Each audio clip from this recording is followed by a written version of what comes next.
ఓం హరి ఓం విఘ్న వినాయకాయ నమః వాగ్దేవే నమః నమస్కారాన్ ప్రార్థయన్ కరిష్యే. ఆత్మీయ నా యొక్క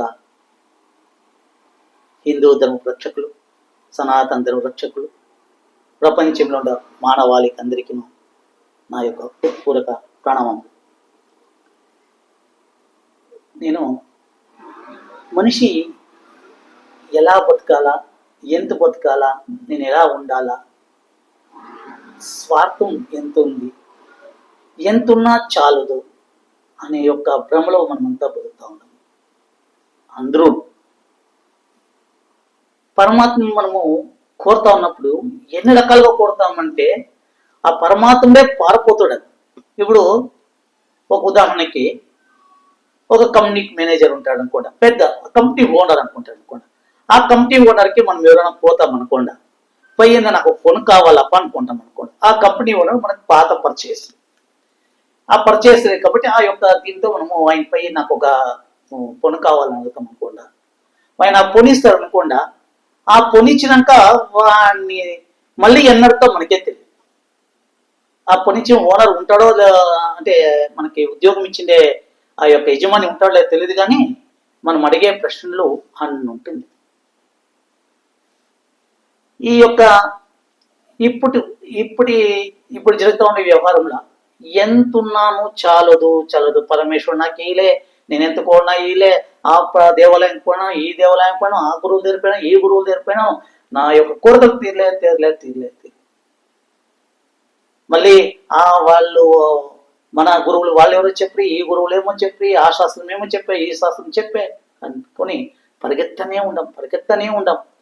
అందులో నేను పరిగెత్తనే ఉండం. మనము పరమాత్మని ఏం అడగాల మనకు తెలియదు, ఏం చెప్పాలో పరమాత్మ మనకు తెలియదు. కానీ పరమాత్మ అడుగుతూనే ఉంటాము, పరమాత్మను ఇస్తూనే ఉంటాడు. అయినా కూడా మనకు చాలదు, ఎంతున్నా చాలదు అనే భావన ప్రతి ఒక్కరిలో ఉంది. అందుకే మన ఒక ఉపన్యాసం పోయినాను. ఆ ఉపన్యాసంలో ఓ స్వామీజీ ఇదే చెప్తున్నాడు. ಕನ್ನಡಲ್ಲ చెప్తుంది ಆ ಉಪನ್ಯಾಸ. ಎಷ್ಟು ಕೇಳಿದ್ರು ನಾನು ಇಷ್ಟೊಂದು ಕೊಡೋದು ಭಗವಾನ್, ನೀವು ಕೇಳ್ತಾ ಇದ್ರೆ ನಾನು ಕೊಡ್ತಾನ ಇದೀನಿ, ಎಷ್ಟೊಂದು ಕೊಡೋದು, ನೀವು ಒಂದು ಕೊಟ್ರೆ ಇನ್ನೊಂದು ಬೇಕು, ಇನ್ನೊಂದು ಕೊಟ್ರೆ ಇನ್ನೊಂದು ಬೇಕು, ಇನ್ನೊಂದು ಕೊಟ್ರೆ ಇನ್ನೊಂದು ಬೇಕು ಅಂತ ಕೇಳ್ತಾನೆ ಇದ್ರಲ್ಲ, ನನಗೆ ಹೇಗೆ ಕೊಡೋದು? ಅದು ನಾವು భగవాన్ ಹತ್ರ ಒಂದು ಕೇಳಬೇಕು అంటారు. అంటే ఎన్నిసార్లు మనకు చాలలే ఎంత అడగాల, భగవాన్ మనం ఒకటి అడగాల అంటారంట. ఏమంటే, ప్రభు పరమేశ్వర, నేను నా జీవితం ఉండే వరకు, అంటే వాని ప్రాణం ఉండే వరకు, ఈ శరీరం ఎప్పుడు పోతుందో తెల్లే, ఈ శరీరం పోయే గంట, అంటే ఈ శరీరం కింద పడుకుండే గంట నేను ఒకటి చేయి కింద వాడకూడదు స్వామి, నేను ఒకరిపై భిక్షం అడగకూడదు స్వామి.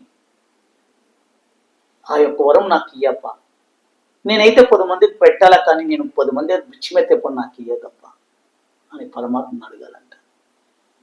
రెండోది, ప్రభు ఈ శరీరం ఉండే గంట, ఈ శరీరం ఎన్నాళ్ళు ఉంటుందో నాకు తెలియదు, కానీ ఈ శరీరం ఉండే గంట నేను ఎవరు చేయికి చిక్కకూడదప్ప. నేను వృద్ధాప్యంలా నేను వాళ్ళ చిక్కి వాళ్ళు నేను వాళ్ళకి బాధ పెట్టి, వాళ్ళు నన్ను బాధ పెట్టి, నన్ను చూసి వాళ్ళు చీతు అనుకునే వరకు నేను బతుకూడదు తండ్రి. నేను ఎవరిని 10 పైసలు అడగకుండా, నేను ఎవరు చేయికి చిక్కకుండా ఆ పరమాత్మ పాదపన సన్నిధిని చేరుకోనాలి కదప్ప. ఈ రెండైతే చాలు కదా, ఇంకేం కావాలండి మనకి? ఆ పరమేశ్వరుడికి దించిన మనకి ఇంకేం భాగ్యం వల్ల అన్నీ ఇచ్చింటారు. ఉండేదంతా సంతృప్తి. మనం కాలుచేలు గట్టికున్నప్పుడు కృష్ణ గోవింద నారాయణ శంకర శంభో హర హర మహాదేవుని ఆ పాదాలు చేరుకుంటే ఎవరికి చిక్కకుండా ఎంత ఆనందం కదండి. దీనికి నాకు కావాలి. పరమాత్మని కోరుతామా? ఏమని కోరుతాం? 10 మందికి ఇచ్చినట్ల, ఎవరిని అడుక్కున్నట్ల, కాలుచేలు గట్టిగా ఉన్నట్లు, పరమాత్మ సన్నిధి చేరుకున్నట్ల. శ్రీరామకృష్ణార్పణమస్తు.